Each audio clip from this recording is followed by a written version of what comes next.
The grand ballroom of Avalon Palace sparkled under crystal chandeliers as Princess Isabella moved gracefully among the guests. Her emerald gown swept the marble floor, while diplomats and nobles from across Europe gathered for the annual royal summit. At 24, she had mastered the art of royal conversation, smiling politely while discussing trade agreements and cultural exchanges. But tonight felt different. Something heavy pressed against her chest, making it hard to breathe normally. She had discovered something that could change everything about her future, and the kingdom itself. Earlier that morning, Isabella had accidentally overheard a private conversation between her father, King Edmund, and his closest advisor, Chancellor Reginald. Hidden behind the heavy oak doors of the royal study, she listened as they discussed her upcoming engagement to Prince Victor of Nordland. The arrangement had been finalized without her knowledge, and the announcement would be made tomorrow evening. What shocked her most was not the arranged marriage itself, as she had always expected such duties. It was the real reason behind it. Nordland possessed vast oil reserves that Avalon desperately needed. Her marriage was nothing more than a business transaction, and Prince Victor had specifically requested her because he had seen her photographs and found her beautiful. The Chancellor had laughed, saying how easy it would be to control a pretty princess who knew nothing about politics. Isabella felt sick to her stomach. She had spent years studying international relations, economics, and law. She spoke 4 languages fluently and had written several policy papers that her father claimed as his own ideas. Yet they saw her as nothing more than a decorative object to be traded. As the evening progressed, Isabella noticed Captain Marcus Blackwood standing at his usual post near the main entrance. At 31, Marcus had served as her personal guard for 3 years. Unlike other guards who remained invisible, Marcus had always treated her with genuine respect. He listened when she spoke about books she had read or her concerns about social issues affecting the kingdom. Marcus stood tall in his formal uniform, his dark hair neatly styled and his blue eyes constantly scanning the room for potential threats. He had earned his position through merit, not family connections. Born to a middle-class family, he had worked his way up through the Royal Military Academy, graduating at the top of his class. Isabella caught his eye across the crowded room and gave him a slight nod. This was their usual signal when she needed to speak with him privately about security concerns. But tonight the message was different. She needed someone she could trust completely, and Marcus was the only person in the palace who had never lied to her or treated her like a child. Moving through the crowd, Isabella made polite conversation with various guests while slowly making her way toward the palace gardens. She knew Marcus would follow at a discreet distance, as was his duty. The cool night air felt refreshing against her skin as she stepped onto the stone terrace overlooking the rose garden. Marcus appeared beside her within minutes, maintaining proper distance while ensuring they could not be overheard. His expression showed concern as he noticed the tension in her shoulders and the worry in her green eyes. "Your Highness, is everything all right?" Marcus asked quietly, his voice carrying genuine care rather than mere professional obligation. Isabella looked around to ensure they were completely alone before turning to face him directly. Her hands trembled slightly as she realized she was about to cross a line that could never be uncrossed. She was about to share royal secrets with someone outside the inner circle, something that could be considered treason. "Marcus," she began, her voice barely above a whisper, "I need to tell you something that could put both of us in terrible danger. But I have nowhere else to turn, and I trust you more than anyone else in this palace." Marcus straightened, understanding immediately that this was not a routine security matter. His training had taught him to report any unusual behavior from royal family members, but something in Isabella's eyes told him this was different. This was personal, and she was genuinely frightened. "You can tell me anything, Your Highness," he said softly, knowing that his words were about to change both of their lives forever. Isabella took a deep breath and looked directly into Marcus's eyes. The moonlight cast shadows across the garden as she prepared to reveal the truth that had been eating at her all day. "They're forcing me to marry Prince Victor tomorrow," she whispered urgently. "The engagement will be announced at tomorrow night's gala, and the wedding is planned for next month. I just found out today, and Marcus, there's something terrible about this whole arrangement." Marcus felt his heart sink, though he tried to maintain his professional composure. He had always admired Isabella's intelligence and kindness, and over the past 3 years his feelings had grown beyond mere professional respect. But he had never allowed himself to imagine that those feelings could lead anywhere. "Victor is cruel," Isabella continued, her voice shaking. "I've heard stories from servants who worked in Nordland. He treats women terribly, and there are rumors about his violent temper. But my father doesn't care because Nordland has oil, and our kingdom needs energy resources desperately." Marcus listened carefully, his mind racing with the implications of what she was telling him. As her guard, he had access to intelligence reports, and he knew that some of the rumors about Prince Victor were likely true. There had been whispered concerns among the security team about the prince's character. "Your Highness, what do you want to do?" Marcus asked, knowing that his question was dangerous. He was supposed to encourage her to accept royal duties, not help her question them. Isabella walked to the stone railing and gripped it tightly, her knuckles turning white. "I've been thinking about this all day, and I see only one option. I need to leave the country before tomorrow night. If I'm not here for the announcement, they cannot proceed with the engagement immediately." Marcus felt his breath catch in his throat. What she was suggesting was not just rebellion against royal protocol, it was potentially treason. Helping a member of the royal family flee the country without permission could result in imprisonment or worse for both of them. "Isabella," he said quietly, using her first name for the first time ever, "do you understand what you're asking? If we do this and get caught, we'll both face serious consequences. Your father could have me executed for kidnapping a princess." She turned to face him, and he could see tears glistening in her eyes. "I know the risks, Marcus, but I also know that if I marry Victor, I'll never have another chance at freedom. I'll spend the rest of my life being controlled by men who see me as property." Marcus had sworn an oath to protect the royal family, but he had always interpreted that as protecting Isabella's well-being, not just her physical safety. Looking at her now, he realized that forcing her into this marriage would destroy everything that made her special. Her intelligence, her compassion, her spirit. "If we do this," Marcus said slowly, "we'll need to be very careful.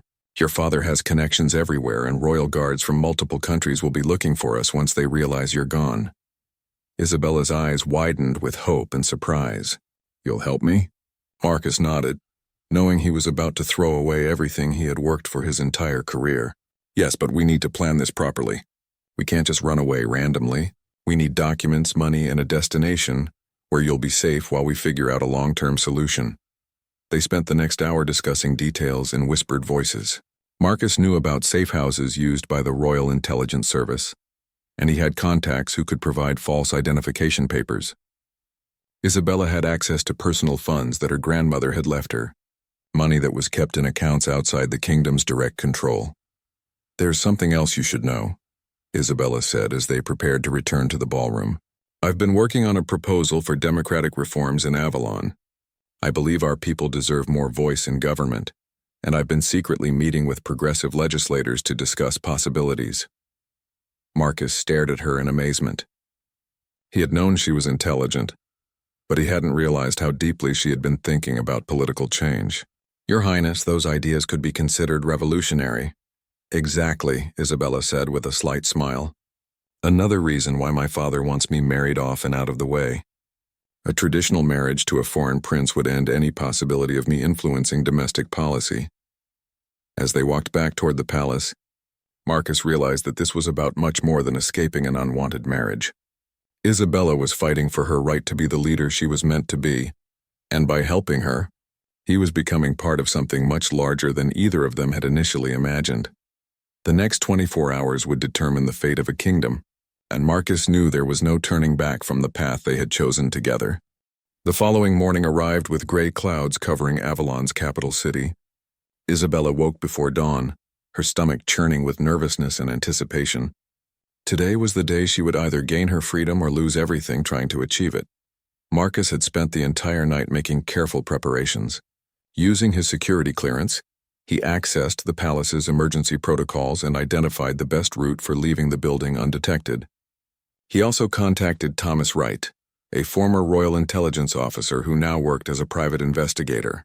Thomas owed Marcus a favor from years ago and agreed to help without asking too many questions.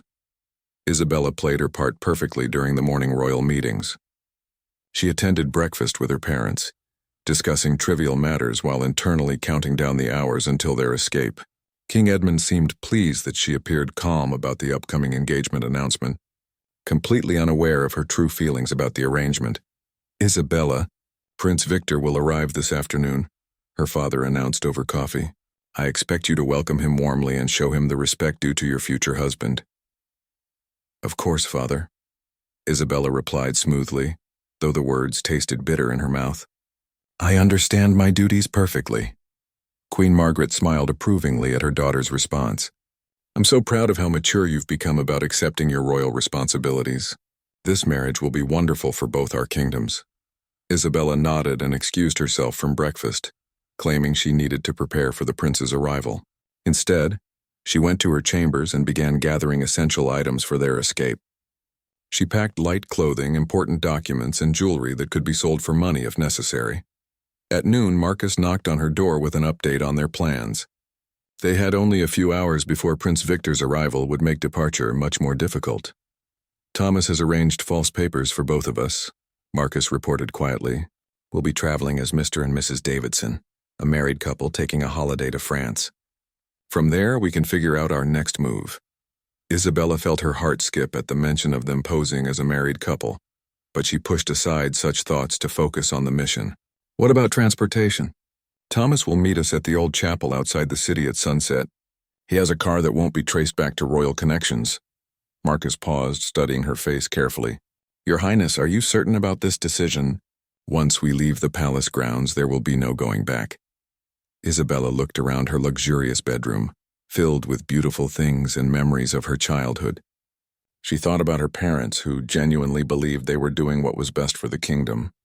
But then she remembered the contempt in Chancellor Reginald's voice when he discussed using her marriage as a business tool, and her resolve strengthened. "I'm certain," she said firmly. "I would rather live as a free woman with an uncertain future than as a prisoner in a golden cage." The afternoon brought unexpected complications. Prince Victor arrived earlier than scheduled, accompanied by a larger security detail than anyone had anticipated. Marcus watched from his position in the main hallway as the prince greeted Isabella's parents with excessive formality and barely concealed arrogance. Victor was exactly what Isabella had feared. Tall and handsome in a conventional way, but his eyes were cold and calculating. When he was introduced to Isabella, he looked her up and down as if evaluating merchandise rather than meeting his future wife. "Princess Isabella," Victor said, taking her hand and kissing it in a gesture that seemed possessive rather than romantic. "You are even more beautiful than your photographs suggested." "I am very pleased with this arrangement." Isabella forced herself to smile graciously while internally recoiling from his touch. "Thank you, Your Highness. I hope your journey was comfortable." During tea, Victor dominated the conversation, discussing his various properties and business investments without showing any interest in Isabella's thoughts or opinions. When she attempted to mention her studies in international relations, he laughed dismissively. "My dear princess, you won't need to worry about such complicated matters once we're married. I prefer my wife to focus on managing household staff and organizing social events." Marcus, standing at his post nearby, saw Isabella's jaw tighten almost imperceptibly. He knew she was struggling to maintain her composure, and he admired her strength in the face of such condescending treatment. As evening approached, Marcus sent Isabella a subtle signal that it was time to begin their escape. She excused herself from the pre-dinner gathering, claiming she needed to freshen up before the evening's festivities. Instead of going to her room, Isabella slipped through a service corridor that Marcus had identified earlier. They met at a rarely used storage room in the palace's lower level, where Marcus had hidden supplies for their journey. "The engagement announcement is scheduled for 8 o'clock, Marcus whispered, as they prepared to leave. "We have about 2 hours before anyone realizes you're missing." Isabella changed into simple traveling clothes, transforming from a princess into an ordinary young woman. As she folded her elegant gown and placed it on a shelf, she realized she was literally leaving her old life behind. They made their way through the palace's service tunnels, emerging near the kitchen gardens where Marcus had arranged for a maintenance vehicle to be accidentally left with keys inside. As they drove through the palace gates using Marcus's security credentials one final time, Isabella looked back at the only home she had ever known. The sun was setting as they reached the old chapel where Thomas waited with transportation to freedom. But as they approached the meeting point, Marcus noticed something that made his blood run cold. There were too many cars in the area, and some of them looked suspiciously like unmarked royal security vehicles. Marcus immediately pulled their vehicle behind a cluster of trees, his heart pounding as he assessed the situation. Through the gathering darkness, he could see at least 4 suspicious vehicles positioned around the old chapel, their occupants trying to remain hidden but clearly watching for something. They found out too soon. Marcus whispered urgently to Isabella, "Someone must have discovered you were missing earlier than we expected." Isabella peered through the trees at the trap that had been set for them. "How is that possible?" "I told my attendants I was resting and didn't want to be disturbed until dinner." Marcus's mind raced through possibilities.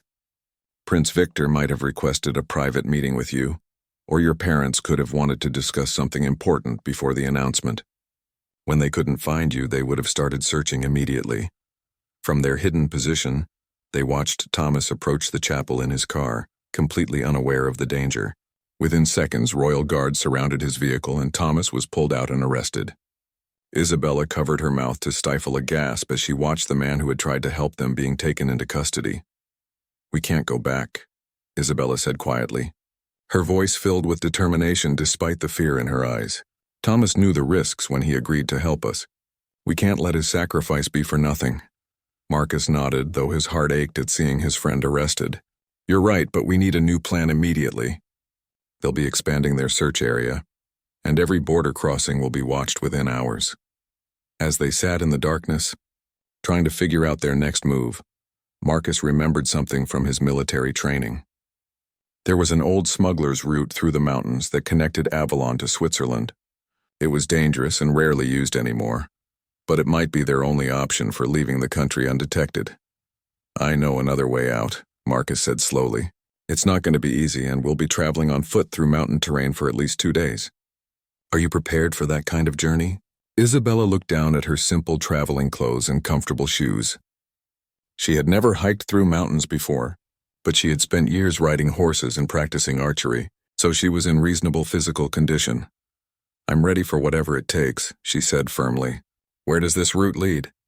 Marcus explained that the mountain path would take them to a small Swiss village where they could rest and plan their next moves. Switzerland's neutrality and banking privacy laws would make it harder for Avalon's royal family to track them down immediately. They abandoned their vehicle and began walking toward the foothills, staying off main roads and avoiding any areas with streetlights. Marcus used his military navigation skills to guide them through farmland and forest, while Isabella proved surprisingly resilient despite her sheltered upbringing. As they walked through the night, they talked quietly about their situation and what the future might hold.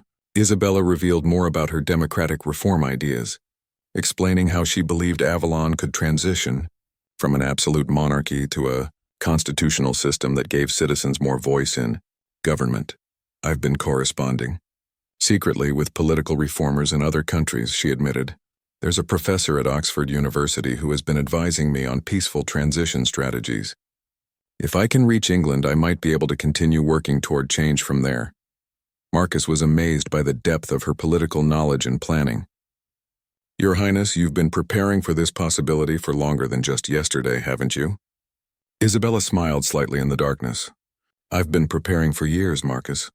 I knew that eventually my father would try to use me as a political tool, and I wanted to be ready with alternatives.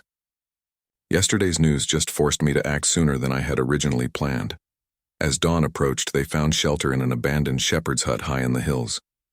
Marcus kept watch while Isabella tried to rest, but neither of them could sleep much. The reality of their situation was sinking in. They were now fugitives from royal justice, and there was no guarantee they would successfully reach safety.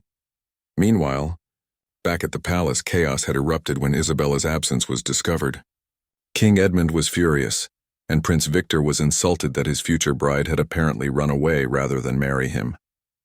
A massive search operation had been launched with royal guards, police, and even military units participating in the hunt.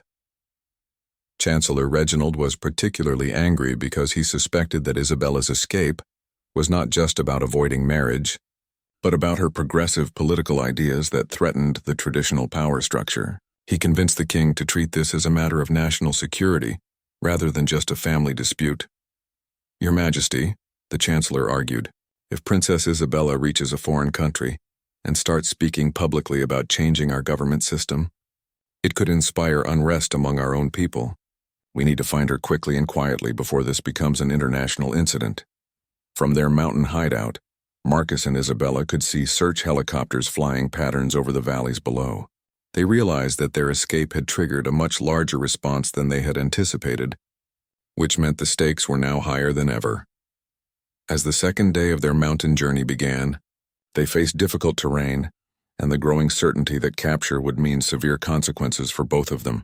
But they also knew that turning back was no longer an option. Their only choice was to keep moving forward toward an uncertain but free future. The second day in the mountains tested both Isabella and Marcus beyond anything they had imagined. The weather turned cold and rainy, making the rocky paths treacherous and their progress painfully slow. Isabella's hands were cut and bleeding from climbing over sharp stones, but she refused to complain or ask for rest stops. Marcus found himself admiring her courage and determination more with each passing hour. The sheltered princess he had been assigned to protect had revealed herself to be a strong, intelligent woman, capable of enduring real hardship for her beliefs. "Tell me about your family," Isabella said during a brief rest under an overhanging rock. "I realize I know almost nothing about your life before you became my guard." Marcus hesitated, unsure whether such personal conversation was appropriate given their circumstances. But the formal barriers between them had already been shattered by their shared escape, and he found himself wanting to share his story. "My father was a schoolteacher, and my mother worked as a nurse," he said quietly. "They saved money for years to send me to the military academy, because they believed education and service were the paths to a better life. They died in a car accident during my second year of service, before they could see me achieve my goal of becoming a royal guard." Isabella reached out and touched his arm gently. "I'm sorry for your loss. They would be proud of what you've accomplished, and they would understand why you're helping me now." As they continued their journey, Marcus realized that his feelings for Isabella had evolved far beyond professional duty, or even personal attraction. He respected her intelligence, admired her courage, and shared her vision for a more just society. Whatever happened in the future, he knew he would never regret choosing to stand by her side. That evening, they finally reached the Swiss border, marked only by an old stone cairn in a remote mountain pass. As they crossed into Swiss territory, both of them felt a mixture of relief and uncertainty about what would come next. The small village of Bergtal appeared in the valley below them, its lights twinkling like stars in the gathering darkness. Marcus knew they needed to be careful even in Switzerland, as Avalon's royal family had diplomatic connections that could complicate their situation. They made their way to a small inn where Marcus registered them as the Davidsons, using the false papers that Thomas had provided before his arrest.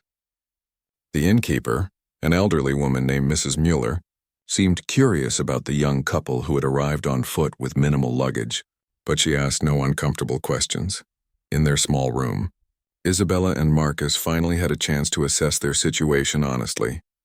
They had successfully escaped from Avalon, but they were now penniless fugitives with uncertain legal status in a foreign country. "I need to contact Professor Williams at Oxford," Isabella said, referring to the academic who had been advising her on political reform. "He might be able to help us reach England safely, and he has connections with organizations that support democratic movements." Marcus nodded, but he was concerned about the risks of making contact with anyone who might be monitored by Avalon's intelligence services. "We'll need to be very careful about how we communicate. Your father's people will be watching anyone you've had contact with." The next morning brought unexpected news that changed everything. Mrs. Muller knocked on their door with a newspaper, her expression showing both excitement and concern. "I thought you might want to see this," she said in accented English, pointing to the front page headline. The newspaper's lead story was about Princess Isabella's disappearance, but the angle was completely different from what they had expected. Instead of portraying her as a runaway who had abandoned her duties, the article painted her as a courageous young woman fighting for democratic reform and women's rights. The story had been leaked by someone inside the palace, possibly one of the progressive legislators that Isabella had been secretly meeting with. It included details about her political writings and her opposition to the arranged marriage with Prince Victor. "Look at this," Isabella said, reading further into the article. "They're reporting that Prince Victor has a history of domestic violence and that several women's rights organizations have condemned the engagement." Marcus read over her shoulder, amazed at how quickly their private escape had become a public political story. "This changes everything. You're no longer just a runaway princess. You're becoming a symbol of resistance to authoritarian rule." The article mentioned that protesters had gathered outside the palace demanding democratic reforms and calling for Isabella's safe return to lead the movement for change. Public opinion, at least according to this newspaper, seemed to be shifting in her favor. "My father must be furious," Isabella said with a slight smile. "He thought he could quietly arrange my marriage and silence my political ideas. But instead he's created an international incident that's drawing attention to exactly the issues he wanted to suppress." Mrs. Muller, who had been listening to their conversation, suddenly spoke up. "Miss, are you really the princess from Avalon?" Isabella and Marcus exchanged glances, unsure how to respond. Their cover had been blown, but Mrs. Muller's expression showed admiration rather than suspicion. "I lived through the transition to democracy in East Germany," the innkeeper said proudly. "I know what it means to fight for freedom.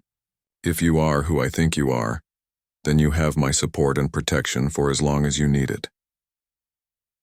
For the first time since their escape began, Isabella felt hope that they might not be facing their challenges completely alone, but they still had to decide what to do next: stay hidden and try to reach England, or somehow use the growing public support to return to Avalon and continue the fight for reform from within the country.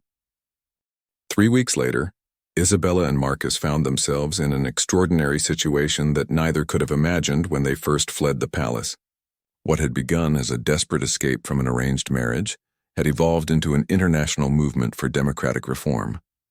Professor Williams had successfully arranged their safe passage to England, where Isabella was granted temporary asylum based on her status as a political refugee. But more importantly, her story had captured global attention and inspired similar reform movements in several European monarchies. From a small apartment in London, Isabella worked with international journalists, human rights organizations, and political scientists to develop a comprehensive plan for transitioning Avalon from absolute monarchy to constitutional democracy. Marcus, meanwhile, had been recruited by a private security firm that specialized in protecting political dissidents. The turning point came when video footage surfaced showing Prince Victor's violent behavior toward staff members at his own palace. The recordings, secretly made by servants who supported democratic reform, were broadcast internationally and caused a scandal that forced him to withdraw from the engagement publicly. "Your father is in an impossible position," Professor Williams explained during one of their strategy meetings. "Public opinion in Avalon has shifted dramatically in your favor. The protesters aren't just demanding your return anymore. They're calling for genuine political reform and constitutional limits on royal power." Isabella studied the reports from Avalon with mixed emotions. She was proud that her actions had inspired positive change, but she also worried about her parents and the stress they must be experiencing. Despite their disagreements, she still loved them and hoped they could eventually understand her motivations. "There's something else you should know," Professor Williams continued. "Several members of Parliament have introduced legislation that would formalize a transition to constitutional monarchy, with you as the heir apparent, but with significantly reduced royal powers and increased democratic representation." Marcus, who had been quietly listening to the political discussions, finally spoke up. "What does this mean for Isabella personally? Can she actually return home safely?" The professor smiled at Marcus's protective concern for Isabella. Over the past weeks, it had become obvious to everyone around them that their relationship had evolved far beyond that of princess and guard. They had become true partners in every sense, united by shared values and genuine affection. "The proposed legislation includes amnesty for both of you," Professor Williams explained. "And Marcus, there's a provision that would allow members of the royal family to marry commoners if they choose, which would formalize the relationship that everyone can see has developed between you two." Isabella blushed at the professor's direct reference to their relationship, but she didn't deny it. Over the past weeks, she and Marcus had grown closer as they worked together toward their shared goals. Their partnership had evolved naturally from professional duty to personal affection to something much deeper. The question is, Professor Williams continued, are you prepared to return to Avalon and lead this democratic transition? It won't be easy, and you'll face opposition from conservative forces who want to maintain the old system. Isabella looked at Marcus, who nodded encouragingly.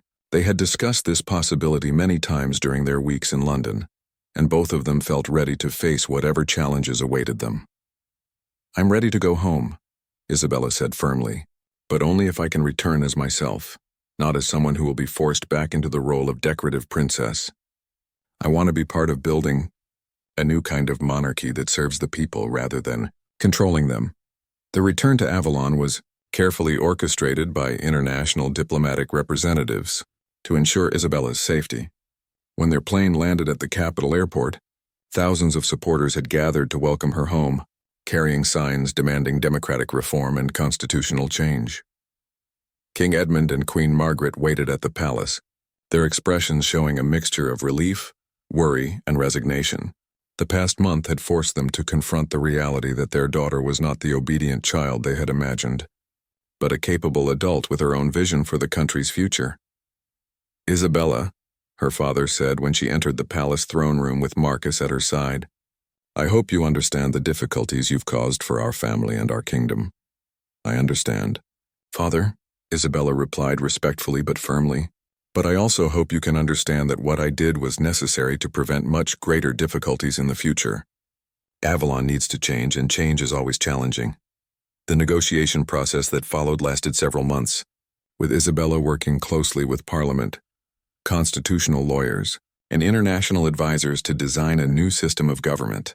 Marcus was appointed as her chief security advisor, a role that allowed him to continue protecting her while also contributing his strategic thinking to the reform process. The new constitution that emerged from these discussions created a parliamentary democracy with a ceremonial monarch, similar to the systems in Sweden or the Netherlands. Isabella would eventually become queen, but her role would focus on representing national unity and supporting democratic institutions, rather than wielding absolute power. On a beautiful spring morning, exactly 1 year after their escape from the palace, Isabella and Marcus were married in the same chapel where they had once planned to meet Thomas for their escape to freedom. The ceremony was simple but meaningful, attended by family, friends, and representatives from the democratic movement they had helped inspire. As they exchanged vows, Isabella reflected on how much their lives had changed since that evening, when she first signaled Marcus for help in the palace garden. What had begun as a desperate attempt to avoid an unwanted marriage had become a journey toward love, freedom, and the chance to build a better future for their country. Marcus, looking into Isabella's eyes as they promised to support each other through whatever challenges lay ahead, knew that protecting her had evolved into something much more important.